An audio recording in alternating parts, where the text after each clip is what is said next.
you involved in a property or custody dispute and want to know how the law is evolving? Or do you need to understand how family violence is considered in new court decisions? Well, today is a great episode for you because we're going to be talking about the new changes to the Family Law Act that have just been passed in Parliament. Welcome, Mum. Hello, Laura. Hello. Yes, just squeaked through on the 29th of November and will start to be applicable in 6 months' time. Before we start, though, just a reminder to everyone that this is just an introduction to the changes that are coming in. We'd only just came out. We're all very excited about it and we wanted to share it with you. But please go and speak to your lawyer about these new changes and how it's relevant to your case. Hello, I'm Laura Furiosi, divorced mother of 3, and I'm here with my mother, Lynette Galvin, with 35 years' experience in family law. You're listening to the Divorce Course podcast. Through our candid discussions, we hope to help you through your divorce or de facto separation. We will be answering the most commonly asked questions and covering the stages and steps that you will face on your way to freedom. Mum, can we just have a quick chat before we get into the nitty-gritty of these changes and why it's important and why people should be aware of these new changes? Yeah. Well, there's significant changes, Laura. I think the biggest change to the Family Law Act that I've seen since the early 1980s, and it features aspects such as family violence and how it impacts on people's contributions. It also talks about wastage and financial abuse. So those issues have never really been mentioned before in the Family Law Act. So anyone who's listening to this, who is either going to mediation or going to court in the near future, needs to think about their arguments in terms of the new legislation, because if they go before the court after that, the 6-month period is up, which is probably end of May, then the court will be applying this legislation. I am really excited. Is there a possibility that the court could apply this legislation before May? Yeah, well, isn't it interesting? So a lot of the things that are now going to be explicitly set out in the Family Law Amendment Bill number 2, I think it's called, 2024, were around, but only with case law. So things like whether violence affected your contributions. If the other person's violence made your contributions harder, that was a case called Kennan's case. Then there's another aspect in here too about pets as well. But yeah, I think a lot of the law was around, but it's being made to be more explicit. And wastage was also another thing that is going to now be said in. The court must consider each of these things. Okay, so we're going to outline the majority of the property ones, and we are going to talk about the pets as well, and then we are going to touch on contact centres and information as well. But let's get into it then. Yep. So in the property reforms that have been voted to come through, yes. Before they come into play, apparently it was defining family violence but didn't include economic and financial abuse. But these new changes expands the definition of family violence to include economic and financial abuse, such as controlling finances or withholding financial support. So, Mum, can you just do a brief little explanation of what economic and financial abuse is? And then we'll talk about some examples and how this can work for people who are seeking, help. So earlier this year, the court expanded the definition of family violence to include coercive control and other things, as we all know. They've gone a little bit further now to talk about financial control, but also it looks like in the actual legislation itself, they are going to look at the impact of family violence on a person in a relationship, including financial abuse now, coercive control, and the extent to which it affected them. Like this is Kennan's case, only they must consider it now. And it is to be expected that there will be percentage adjustments in favour of the victim of family violence throughout the marriage. So basically they've popped in economic and financial abuse. It wasn't there before. And then they're saying they're going to look at economic and financial abuse when it comes to property, but they're also going to look at just family violence as a whole. So we'll talk about that in a minute. But what kind of economic and financial abuse would people be experiencing now that the courts are going to go, well, actually, that's family violence? Okay, so during the relationship, there's that financial control. And I think everyone is aware that it really is family violence, and they should, and if anyone listening has that happening to them where they don't have autonomy with their money, that's family violence. What's happening with this legislation, though, is the court is able to look at what other behaviours constitute family violence. And for instance, if you're someone whose house is sold, right, and there's money in a trust account somewhere, and your ex won't let you take some out to live on, even if you have offered them the same, that if they just stand their ground and make you have to go to court, the court now can make a finding that their failure to let you have that money was domestic violence, family violence, because it was financial abuse. So we should see almost an end. Now, am I being too Pollyanna here? But maybe we'll see a reduction in the number of times our people who have to go to the court to force the other person to let them have some of their own money. I'm hoping that those interim cost orders sort of things will go by the wayside, unless there's a genuinely held contention that the person wouldn't get that much anyway. Okay, so we have to unpack a lot of that because you've said a lot of words. I won't. Cost orders and stuff. I know you're very excited. So basically, at the moment, before these changes come in, they're saying, if, like you said, they're withholding money or they're like making you struggle financially when there's absolutely no need to. The only way they can, at the moment, get that sorted is by going to court. But if there is the threat that actually your behavior is showing this, you are literally perpetrating family violence by doing this, it is going to cost you when you get to court. They may not do it because that's the next bit that we're going to talk about. Act requires the court to consider financial and non-financial contributions. So the old one does, but it doesn't take into consideration family violence and the impact of it. But the new change that's come in that has been voted and they've all agreed to it says courts are now required to consider the effects of family violence on the parties' contributions and future needs. So can you explain first how, like we know how, but how are they seeing it that that family violence can affect financial and non-financial contributions? I think it's been a lot of lobbying on behalf of people who've been seeing, you and I have seen it every day. Yeah. And so the way that if you have to go to court to get money out of a trust account that's rightfully yours when there's no reason for you to not have it, and they go and fight you on that, then the court can see for itself that's family violence, financial control. And when it comes to the final hearing, the impact will be that the percentages are more in favour of the victim and drop towards the perpetrator. And so in our episodes for the last 3 years, you've had to say, I'm really sorry, but no, if there's been family violence, it doesn't affect your property, not really. Kenneth's case hardly being used. But now you're saying, pretend I'm a listener and I'm going through family violence. It is horrible. Yes. They're not paying child support. They've freezing me out of bank accounts. I'm living on nothing but baked beans. And my children are suffering like this. I don't know. I can't afford to pay their school fees. I can't pay the mortgage. How would that work for someone now? Okay, so if the other person in the relationship has money or has the power to let you get some of your money and they don't, then that is family violence. That's something that will ultimately cost them at the end of the day when you go to court. In percentages, it'll be in dollar values. Do you know what, Laura? I hope that this will act as a break on people who might be trying to just abuse their ex by not letting them have money.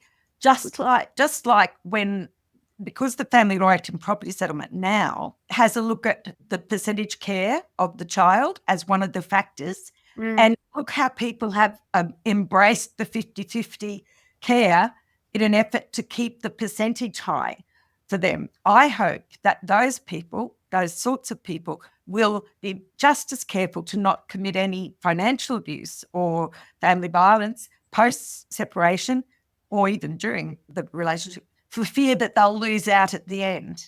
Yeah. Because it comes down to this no-fault divorce, right? Before the Act came in 1975, there was the Matrimonial Act in 1939, and it was a terrible act, and you had to prove desertion, cruelty, or whatever. this legislation came in 1975, implemented 1976, and it always has been on the basis that we don't need people to drag through their history. It's a no-fault divorce. And that, I think, has been the barrier to the court saying, you know what, there can be bad behaviour in a relationship and it's not okay and it can have a negative impact on a person, and we're going to adjust the property settlements to punish the perpetrator and to help support the abused person. So it's going to hopefully act as a barrier to those people who are, you know what, I can just keep them poor and keep them stressed and struggling. They're not going to be able to afford to go to court, and it'll be great. And then that's going to stop that, because their lawyers are going to say, actually, if you do that, you're probably going to lose out in the property pool percentage gain. So that is great. It's a good deterrent. What about wastage, Mum? Yes, so wastage is going to be, it's been another matter that's been cases, and the courts had this thing, whatever happened in the marriage stays in the marriage. My famous polythene pipe, where everything that happens inside the court doesn't look at, well, guess what? They're now going to look not only at behaviour during that marriage, but they're going to look at what happened to the money, whether there were joint decisions made or whether one person went off on a frolic of their own, gambling or businesses or whatever, and loses a lot of money. The court is going to look at that. And I suspect it's going to be kind of like a negative contribution. So for years and years, we've had Section 79(4), and we looked at all the aspects of it. Now this is Section 79(5) and the equivalent in Section 90. And it's whole new things. When it comes to wastage, and you're talking about Kennan's case for family violence, there are these cases that lawyers have relied on, and the wastage cases that lawyers have relied on. But by putting it in the Act, it's going to help. It kind of was like a boys' club, no offence to boys, but it was kind of like a men's club where if you were in the know, you knew about Kennan's case and the wastage cases. And now it's putting it in the Act. So you don't have to know about these random cases. Yes. I think what it's doing is allowing a person, maybe a self-represented person or an average person who wants to read the legislation, to have the whole story or most of the whole story, instead of reading in the Act and then there's all this unspoken stuff which is developed through judge-made law, which is fine, as they've made sense of circumstances as they go along. I think that the gambling cases is a terrible worry, and I've had people ask about it. And the issue is, with a lot of gambling, some people in gambling, it's a disease and they can't stop, right? And so the court used to waver on whether or not to sheet that home to the other person. Sometimes the court would say things like, oh, but you knew he was gambling, or you knew she gambled. So that swings and roundabouts in the marriage. And I suppose if it made money, you'd be looking for a share. I've heard that from the bench a number of times, judges say. So they just have to put up with these losses. Well, no, the legislation is clear and it's a pathway for the judges of what they've got to consider. And like you said, Laura, it doesn't matter if your lawyer is not the sharpest lawyer and one knows about Kennan's case and one doesn't, or you don't know, it doesn't matter because it's in the legislation. And also in Kennan's case, it's travelled. That's the case with abuse and the impact on a person's ability to contribute to the marriage. Kennan's case goes up and down, very popular case, and then the full court or high court says, stop that, we don't want to open the floodgates and it's only in very special circumstances. And then for ages, Kennan's case wasn't anything.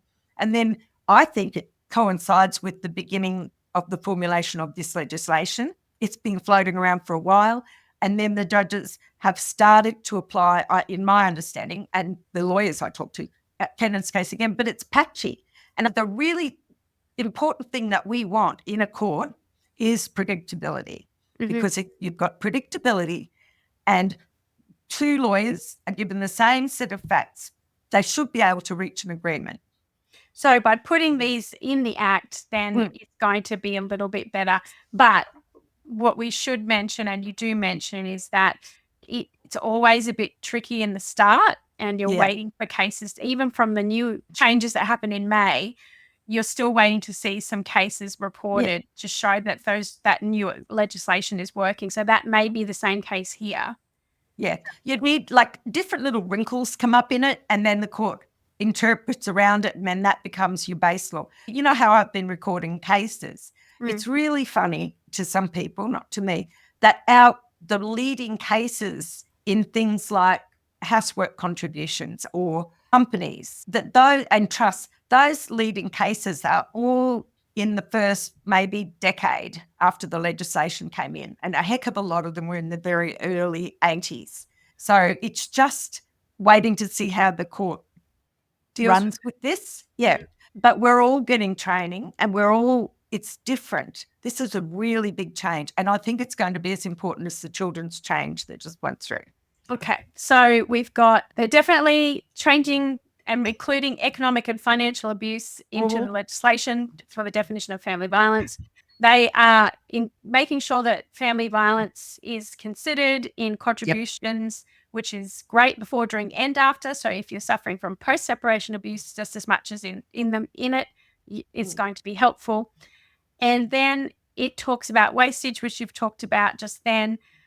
It does also mention, I think this is really important for people because we've heard this a lot, and we did do an episode on pets a long time ago. Yeah. And you were kind of just like, well, unless it's livestock, there's not much we can do. But they're adding pets now into the legislation, and it is a known fact for family violence. And if you are suffering or worried, please call 1-800-RESPECT. And if this is triggering you, please call 13 11 14 Lifeline. But family pets, Mum, can sometimes be harmed, or kidnapped or dog-napped or you name it. So it hasn't had any mention of it in the Act, but the new change is going to have provisions for the treatment of these animals and focusing on whether there should be exclusive ownership or the sale of that pet. So can you tell us a little bit about that? Well, I think it's come about because pets are often used to threaten a person with violence, or injury to a pet is violence to a person. And so often someone will get the animal, keep it, they don't really like it, but it's their way of continuing to impose coercive control on the other person in a relationship. So the court hasn't said, oh, we'll do it week on, week off, or every second weekend, Husker Health. They don't make orders like that, but they will make an order as to who owns it. And they'll be looking at, among other things, whose name the dog's registered in, but it won't be determinative, who's mostly had the care of the dog, with whom the dogs or cats lived the most, and whether one of the people who are interested in the dog has committed family violence. That will probably kick them out of being able to have the animals. I also saw mention of the relationship the children, if there are children, the relationship children have with the animal as well. Yeah. And isn't that disgusting that people, and I've seen it so many times, and it's only if the dog or cat is worth a lot of money as breeding stock that we used to be able to deal with it. So it'll be interesting now if they say, oh, what is the pet worth? But yeah, I'm pleased. And they're also, for the first time ever, Laura, talking about with future needs for the custodial or the person who ends up with the kids, considering their need to have a house for the children. So that's a big, quiet one, but it's a big one. And I suspect that there will be a lot of cases now going on forward.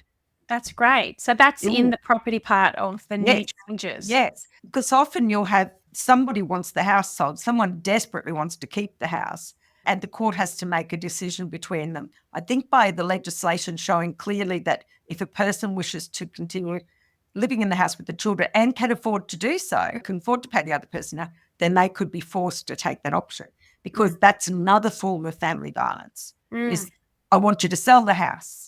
Yeah, so many times. I really want to keep the house. I can afford to keep the house, but my ex is demanding that we sell it and sell everything and then just divide it up. So this is going to be great. Now, I'm mindful that we're going to touch on a couple of other things, and I know you're really excited about the psychology stuff, but let's quickly just touch on really fast. And there are many other changes that we're not going to cover today, but we will in individual episodes. We'll cover the new changes for the Property Act.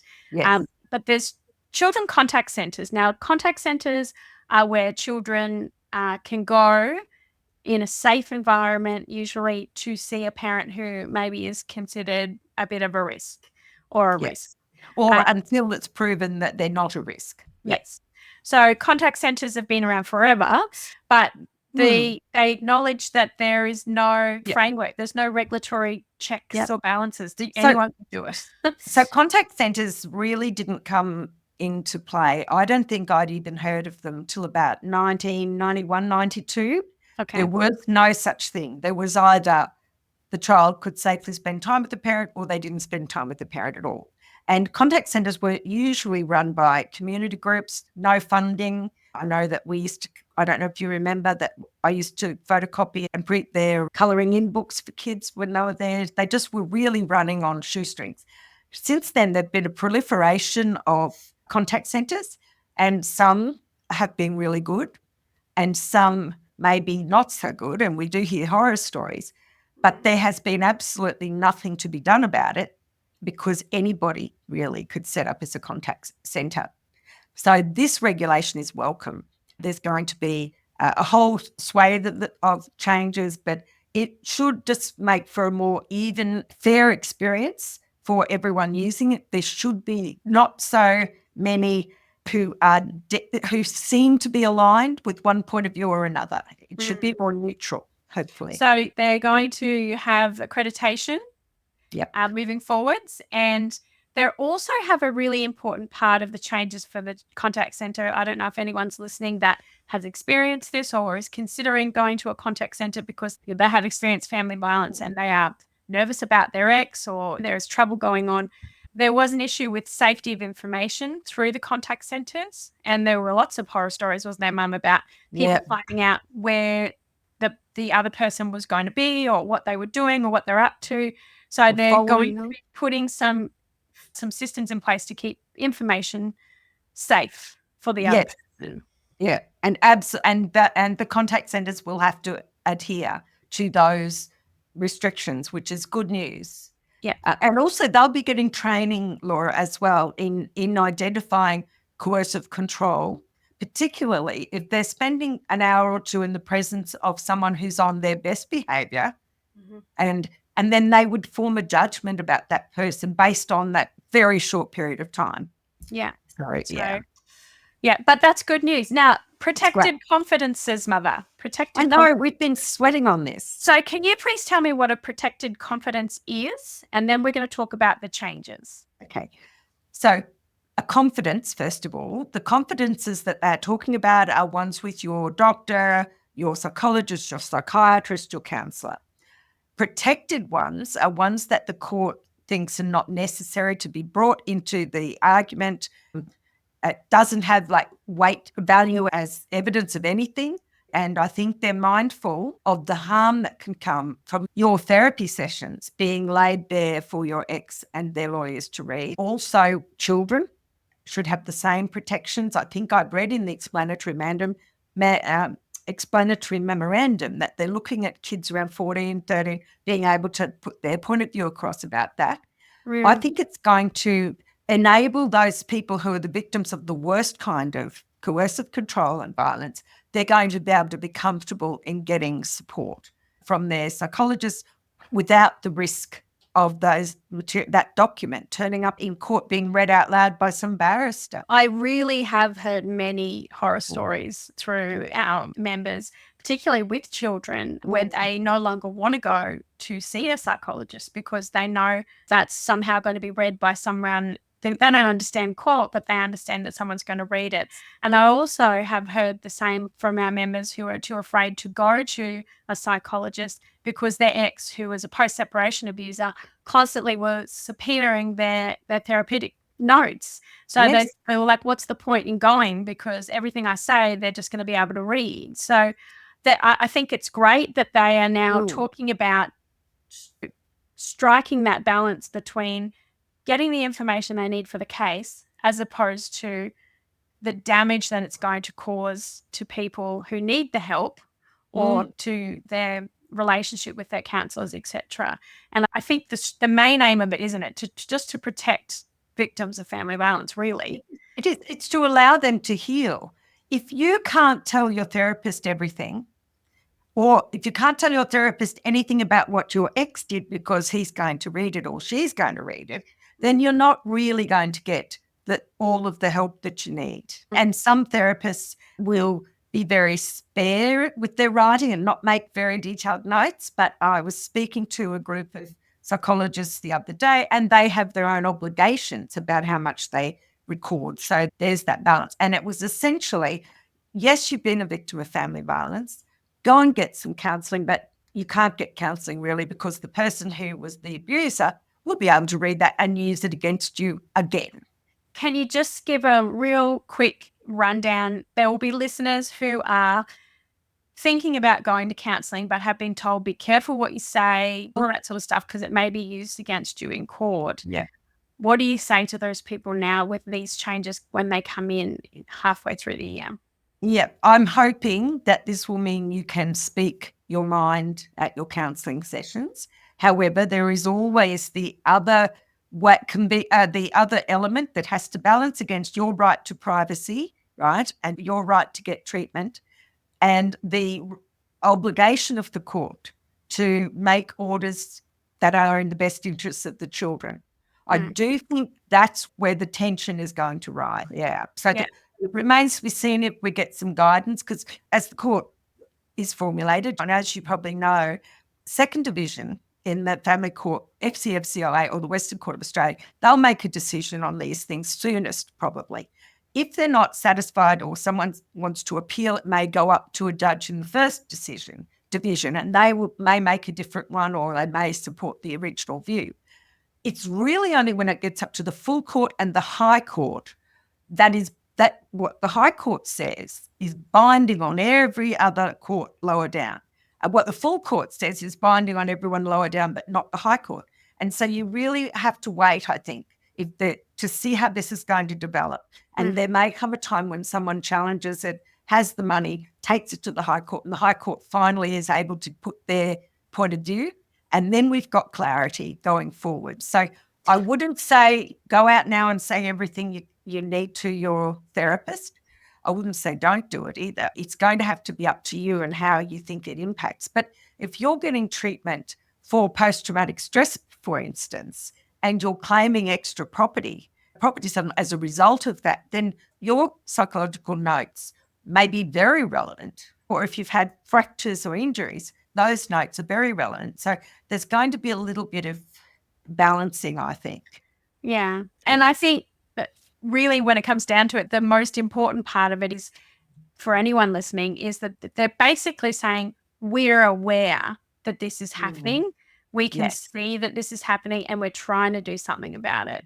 And I think that people should take heart at that, particularly with the property reforms when it comes to financial and economic abuse. But also, really importantly, if you experience family violence, it will be looked at in your property settlement. When it is ever really, apart from some people, in Kennan's case, looked at before. Can you just give us a brief rundown? Now, if anyone doesn't know, on Patreon, Mum does little mini case explanations. So she looks at different cases which are relevant to family law. One of those cases that she's done is Cannon's, and it's a really old one, but that's really what the property reform is about, isn't it, Mum? Can you give us a quick run? Need to start doing your disclosure but have no idea where to start? Feeling overwhelmed about mediation coming up? Or just trying to deal with negotiating with a manipulative ex? Then you need to go to thedivorcecourse.com.au to go to the free resources section where you can get a mediation checklist, a disclosure checklist, a word salad, read a letter like a pro checklist, and also a before you go checklist. Get ahead of the game and be organised and ready, as this handy checklist along with the accompanying episodes of the podcast will be perfect for you. All you need to do is go to thedivorcecourse.com.au and go to the free resource section and download the free checklists today. Cases which are relevant to family law. One of those cases that she's done is Cannon's, and it's a really old one, but that's really what the property reform is about, isn't it, Mum? Can you give us a quick rundown? But Cannon's case was based on the old legislation, the normal family law property legislation that has been in place forever until now. Mm-hmm. But the court was able to, because they're faced with these circumstances, the courts were able to take the view that this needed something extra. And so they formulated this kind of proposition that Mrs. Cannon, who she used to work, I think and Mr. Cannon used to work. As far as I know, they both worked. But I understand she suffered injuries to a shoulder and an arm as a result of a family violence attack that meant that she was in constant pain when she was working and couldn't work for as long, and in fact probably couldn't work much from memory into the future. And so Kennan's case is authority for the proposition that if someone else's behaviour, family violence behaviour, has made your contributions harder, then, and you need to be able to show that, right, then there should be an adjustment of property in your favour. Now, when this case came out, we all went, hooray! And we were all putting in our affidavits, because it is a common thing, how terrible life was for our clients because of someone's family violence. And the court pretty well backpedaled and say, hang on a minute, it's just in certain cases. And I think one of the judges in another case said a very narrow set of circumstances. So they've shrunk it down, and then that's why for years we haven't said that Kennan's case really doesn't fly. We haven't said it that we could do it.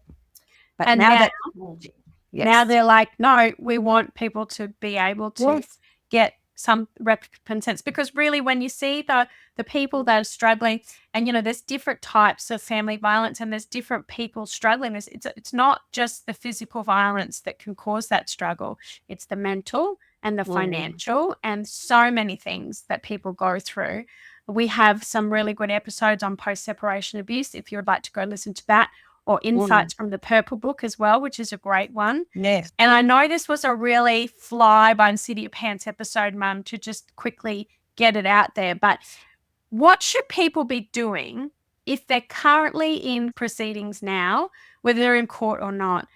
What should they be making sure their lawyer is aware of, and what should they be doing moving forwards, knowing that this has been passed in Parliament 3 days ago or whatever it was? So today's Monday and it went through on Friday night. Friday afternoon. I've had a quick read of it. This is what we've been talking about. So first of all, make sure your lawyer knows about it, okay? And brush up on it. We'll be doing episodes on it, of course, and anyone doing the course, it will be updated. Secondly, maybe get started writing down a timeline of some of these things. The more you read about what constitutes family violence, so look at the definitions, look in that Purple Book, and the ones that apply to you, start giving yourself a heading, giving some of the stories, roughly the time or the year, or it was just before Aunt Bessie's wedding or whatever it is, and put some context around it and put how it made you feel. So a column for the date or the rough timeline, a column for the event, and then on the other side, how it made you feel. And so that you can give that to a lawyer and say, I know that you're considering these things, the court's considering these things these days, and I've done this up for you. If you've got an affidavit in the court and you're waiting for a trial, then this won't be retrospective, okay? It won't go backwards. So if you have your trial under the old legislation, that's the legislation that will apply. There will be a day, 6 months from when the Governor-General approves it, and I don't think they've approved it yet, but there'll be a day when from today on, every trial, we look at this. If you're halfway through a trial and the legislation comes in, it will still apply to that case. So, yeah, I think you might want to consider in your mediations, for instance, that this legislation is coming in and that if you went to court, this is going to give you an impact. So I think you need to be cautiously and politely reminding all of the people that you come around and before of these changes, because they're amazing changes and will change the way your case is presented if there's ever been a skerrick of violence, of wastage, gambling, drug taking, all the common sense things, Laura. Actually, it's all the common sense things. I know. Because people would be like, what? I don't get an extra cut for suffering at the hands of this person, or what? There's no real help, for future needs for these people. Yeah, or they've spent all the money on gambling and I can't get it back now and I didn't even know. Yeah. Yeah. So these people, Mum, they're going to take this to their lawyer. They can download it from the show notes, take it to their lawyer and say, are you aware of this? They can consider it in their mediations. They can, if they're at the beginning of their situation, they can start documenting it. Yep. Now, I'm going to be one of those horrible people on the internet that I get attacking us all the time. which never makes me cry, but it makes me cringe. I really don't like these people. But some of these people are going to go, oh, this is a terrible idea. Everyone's going to say they have had family violence now, and it's just going to be so unfair. So, Mum, do you see the court just willy-nilly saying, oh, yeah, okay, just because they said family violence, then that must be family violence? Or is there a level of standard of proof that will have to occur? I believe that the court they have to consider it, but the level of weight they give to those things is in the discretion of the judge. Right. In the explanatory memorandum, which has just come out when the documents came out, it says that 80% of the cases in the family court involve family violence. And I often quote an old family law judge. He said this back in 86, 87. He said, you only end up in court if one of you is unreasonable. I think what he was trying to say is you only end up in court usually if there's a victim or if there's a perpetrator who won't let go. Yeah. I reckon there are legitimate cases where you don't know which way the court might go and it's worth a try to see what the percentage split is. But a lot of them, there's no reason why they haven't settled except that someone's enjoying it too much. So really, if you feel like this is relevant to you, your homework is to, like Mum said, document it, have a timeline, and have that information. And I know that for a lot of you, you say it's so hard in the moment while you're suffering and, wondering where the next dollar is going to come from, or being afraid for your safety in itself. You don't have time to sit down and write in a diary or a computer what's what. So just be mindful. And there is a thing called the ARC app where you can document the violence as it occurs or the abuse, and you can take photos and it'll put it all in a document for you. Then you can chuff it off to your lawyer, or you can use the Empower Me app by the New South Wales Police as well. That also is a recording of it. Also, I think it's very hard for you. You're going through hell, and yet you're going to have to cast your mind back to the early stages. Very, very detrimental to you. So I think what I would say to people is start in the middle. If you can just get a Word document, put a graph, put a table in, and put a couple of things in as they happen or that occur to you. And you said, Laura, if you're at the beginning of the journey, you can apply this legislation to you. But really, people who are halfway through should go through this legislation with their lawyers and apply it to their case and get the evidence in before the court of these new things that the court's going to now consider. And there is a really good episode about communicating coercive control through your affidavit. Yes. If you want to go listen to that one, Mum talks through some really good points on how to do that. So go and listen to that. But of course, everybody's situation is different. Of course, we don't know how this new act is going to fall when it comes to how the judges react to it. And like Mum said, we're not going to really know any main cases until someone's got enough money to fight it all the way to the High Court and get some landmark cases. But the fact that I think I want everyone to take away today is that people are listening, change is happening, and look, if you're going to get a larger percentage of the property pool because of all the crap you've had to go through, then isn't that awesome? That's great. At least it makes it doing all that work worthwhile in the long run, and hopefully it will be a deterrent for your ex, if they are abusive, to wake up and smell the roses and realize that what they're doing to you is going to come back on them through court decisions.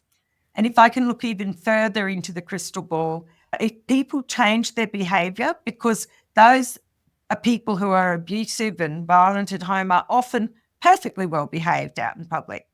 So they can control it. And if it means they have to control themselves in the home, then the children aren't exposed to as much subtle or overt family violence either. And maybe we'll get rid of the scourge in a couple of generations. Hopefully. I'm sorry, guys, that this was a real quick run through of some of the changes, not even touching on the superannuation disclosure and other things that are also mentioned in there. But it is important, I think, to just touch on it.